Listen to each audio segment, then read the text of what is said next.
Welcome to Homegrown Florida. I'm Katrina, and today we are going to be talking about growing Brussels sprouts in warm climates. Brussels sprouts are a plant that absolutely loves to grow in cold weather, and they have a very long growing season.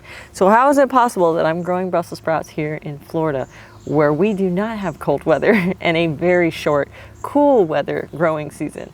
Well, today I'm going to give you my 3 little tips on how to grow Brussels sprouts in warm weather and still get a good productivity. So the first tip is all around timing. So you want to grow them in a cool season. Typically Brussels sprouts take about 4 months, 4 months to grow. But unfortunately where I live, they take about 5 or 6 months, and it's totally crazy, but it's because of when we have to grow them. So if you're in a warm weather climate, you have to grow these guys when the weather is its coldest. Well, down here in Florida, that's going to be through our winters. We usually start them in September when it's still hot. It's still hot in October. November, we start to feel a break. December starts to get cold. January is pretty cold. February can go either way. It's either cooler or it's starting to show some spring. That is our time period of when we grow them. So it's okay to start them when it's warm. Start them in a shaded area, protected, in trays. Don't move them out into the garden until you're at least into the November time frame. You want the nighttime temperatures to at least be in the 60s before you try putting them out in the garden. If you can get it down into the 50s, that's even better. But sometimes they kind of outgrow their pot. So you may have to pot them up a couple times while they're living in the shade, protected space where they're not getting too much rain. Another thing we have to contend with here is that during that time period, the September to November time period, is our hurricane season and probably our most active part of our hurricane season. So we're getting a lot of rain and we're getting a lot of wind, and these guys don't necessarily particularly like that. So that's another reason why we start them in tray and keep them protected. Now, the reason why I say that these guys are going to take 6 months versus 4 months is because when we're growing them in winter, we have the added problem that the winter time, our sun is in a different area of the sky. So this side of the bed, which I should have thought of this earlier, but this side of the bed is actually almost shaded the entire time during winter. We have moved now into spring, and so the shadow line kind of sits right here because I have a fence on this side, and the sun is a little bit more overhead, but during the winter that sun is kind of skirting along the edge, and this gets a lot of shade. So I really should have grown these plants on the other side where they could get full sun during those winter months. That would help, but you're still going to have an issue because growing them in fall and winter, you're dealing with less daylight hours, not just the placement of the sun, but as you move from the summer solstice to the winter solstice. If you're not familiar with what those terms mean, the summer solstice is the longest day of the year, meaning it has the longest amount of sunlight.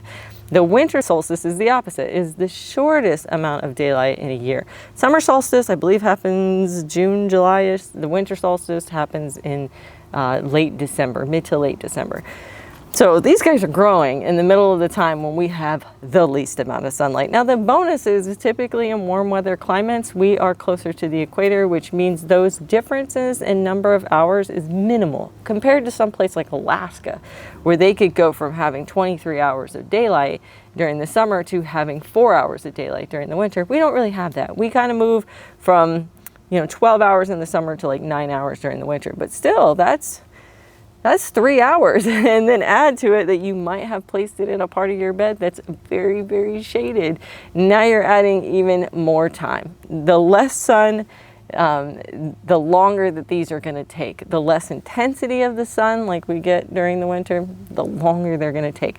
There is a bunch of reasons why these are going to take a lot longer if you're not really paying attention to where you're putting them.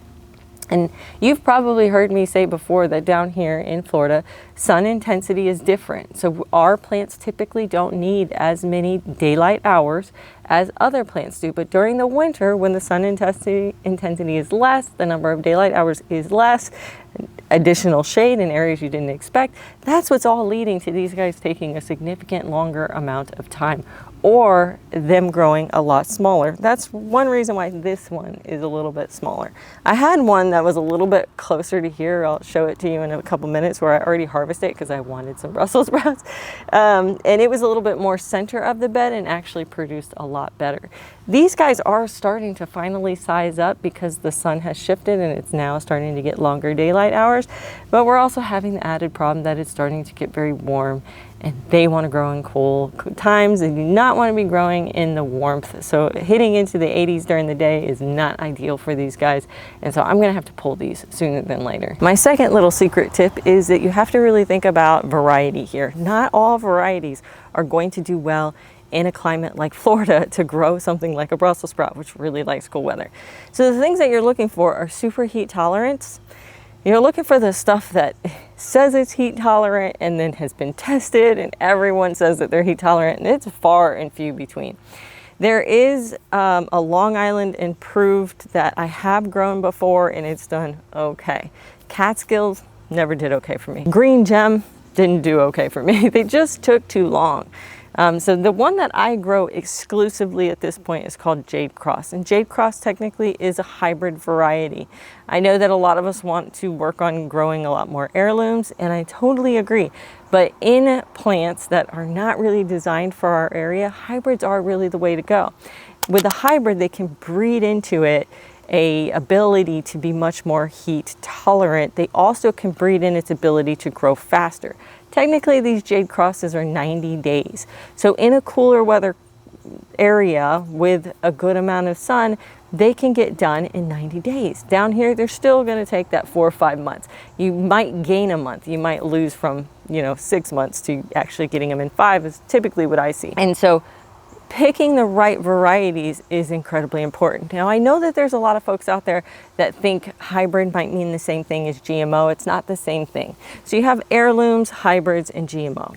Now, for the most part, GMO, you're not going to be able to just accidentally get your hands on those. Those are sold to farmers. They're not really available to backyard gardeners.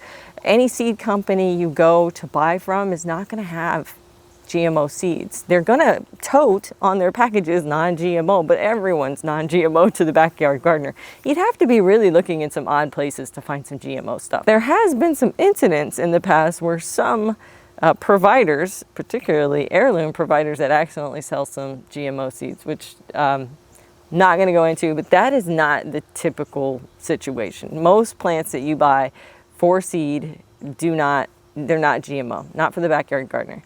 Now, let's talk about the difference between hybrid and heirloom, because they do have a difference. So an heirloom is a variety that has been grown for probably hundreds of years sometimes. Like they're old school varieties, and they're true to seed, which means that if you save the seed, you're gonna get the same exact plant. It's just really consistent, it's solid.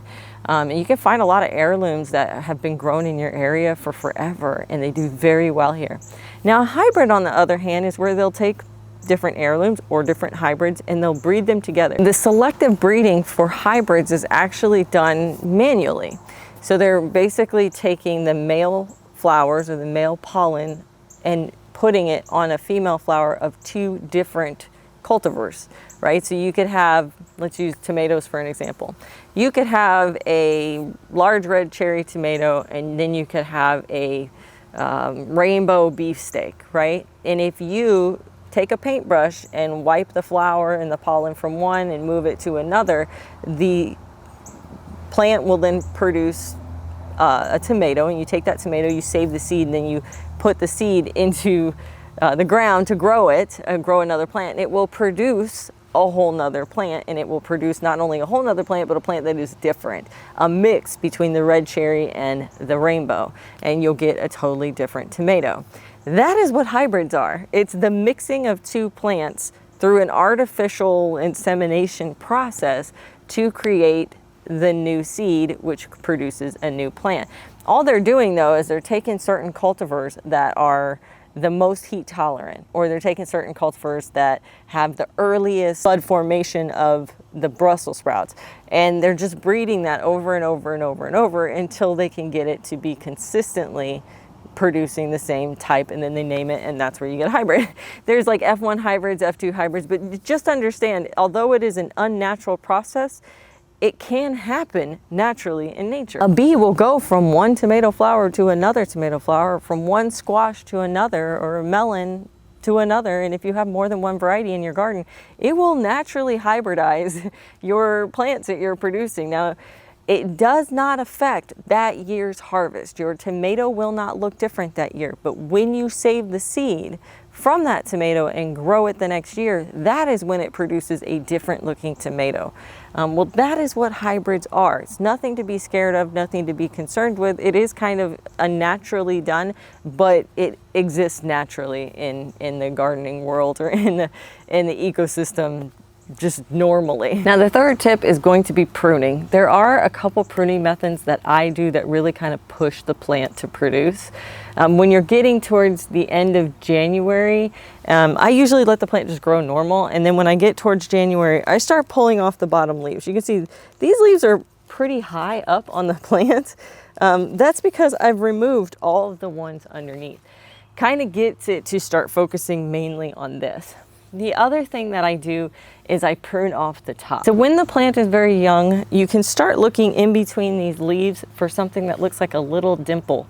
It's a tiny little dimple. That is the actual start of your Brussels sprout. Once I see that little dimple and we are at least into January, that's when I will cut the top of it off. Now, the top that comes off of this is just wonderful. Do not throw these away, guys, and definitely cut it at an angle, because this plant is going to stick around for at least another 4 to 6 weeks. So cutting it at an angle allows, if you have any rain, that it will sheet off, but do not throw those away. They are one of my favorite vegetables in the garden. You cut that top off and it's like an open sprouted Brussels sprout on top. Has the flavor of a Brussels sprout, but it kind of has the texture of kale. So you just spritz it with a little olive oil, a little salt, pepper, maybe some garlic, onion powder, whatever you like, all the seasonings you like, and then roast it in the oven at like 400 for maybe 10 or 15 minutes. Just keep checking on it so it doesn't burn. It's like a kale chip, but it's a Brussels sprout flavor. The texture is very much like the crispy Brussels sprouts that you get like when you go to the restaurants. It is, for me, a delicacy, and I'm almost to the point that I grow Brussels sprouts, and I grow a lot more of them just so I can take the top off. I love the top so much. So if you haven't tried it, I know it's a little odd. Most people don't use it, but try it. It is amazing. And what it does is this whole pruning method of taking the top and the bottom leaves off is to really push the plant to focus on these sprouts. So you can totally leave the plant completely alone. And if you have a longer growing season of cool weather, you don't have to do any of this. It will do it on its own. Once you start to see those little dimples, it's on its way. But for me, I have to really speed this thing along. I gotta say, hey guy, you gotta move, because we don't have a lot of time. Florida can go from being in the middle of winter, snowing in Pensacola like it was this last winter, to being 90 degrees. Like in just like 2 weeks. It is silly how quickly we swing in temperatures. So we gotta get these guys to hurry up. And that's one of the ways that I use to get them to hurry up, is by taking away some of the things that it is feeding itself. It's trying to grow all these leaves, it's trying to grow this big beautiful top, but it doesn't need to, so that I take those off so that it can focus on what I want it to focus on, which are the little baby sprouts. I have even more tips about Brussels sprouts if you want to really get serious about growing them in a warm weather climate like Florida. So make sure you check out my book, Homegrown Florida Gardening Guide. You can find it on homegrownfloridagarden.com. It's an ebook that you can download, and it has a chapter for every single vegetable, including Brussels sprouts. You'll get all my tips and tricks about growing Brussels sprouts. I hope this helped you guys out. Thanks for hanging out with me today in the garden. I'm going to go ahead and probably pull these. A little small, but I'm happy with my harvest.